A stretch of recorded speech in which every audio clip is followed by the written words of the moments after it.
வணக்கம் உறவுகளை. நாம் இன்றைக்கு பிடிச்ச மீன்கள், இன்றைக்கு கொஞ்சம் அதிகமாகவே மீன் கிடச்சிருக்கு. நாம் எல்லாமே இந்த கருப்பு வகையான நண்டுகள், சின்ன நண்டுகளை பயன்படுத்தி தான் நாம் இந்த மீன்களை பிடிச்சிருக்கோம். பார்ப்போம் நாம் எவ்வளோ மீன் பிடிச்சிருக்கான்னு பார்ப்போம்.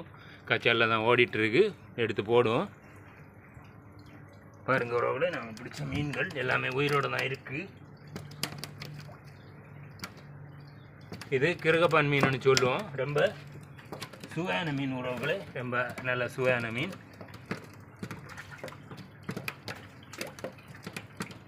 குழம்பு வைக்கிறதுக்கும் பொரிக்கிறதுக்கும் எல்லாம் ஏற்ற ரொம்ப சுவையான மீன். பாருங்கள் உறவுகளை, இதுதான் கொஞ்சம் ரொம்ப நாம் குழம்பு வைக்க பொரிக்கிறதுக்கு எல்லாத்துக்கும் ஏற்ற நல்ல சுவையான மீன். நாம் இப்போ தான் பிடிச்ச எல்லா மீன்களுமே இப்போ தான் பிடிச்சோம். எல்லாமே துடிச்சிட்டு தான் இருக்குது. கிட்டத்தட்ட 6 மீன்கள் பிடிச்சிருக்கோம். நமக்கு ஒரு டைமு குழம்புக்கு இது தாராளம் போதும். நல்ல சுவையான மீன். நமக்கு இதை எடுத்து ஃப்ரிட்ஜில் வைக்கலாம். ஒரு நாள் குழம்புக்கு போதும்னு நினைக்கிறேன். திகையில்லைன்னா இனி ஒரு 4-5 கூட பிடிச்சா நாம் அந்த இதை குழம்புக்கு பயன்படுத்திக்கலாம்.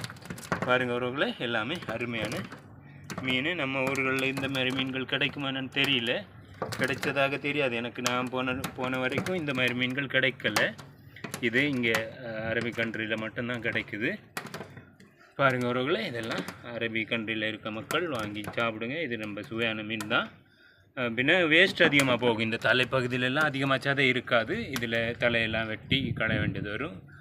சதை பகுதி மட்டும்தான் எடுக்க வேண்டியது வரும். பாருங்கள் உறவுகளை, இந்த தலைப்பகுதியில் அதிகமாக சதை இருக்காது.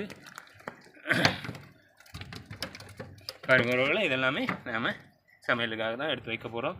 ஓகே உறவுகளே, பாய்.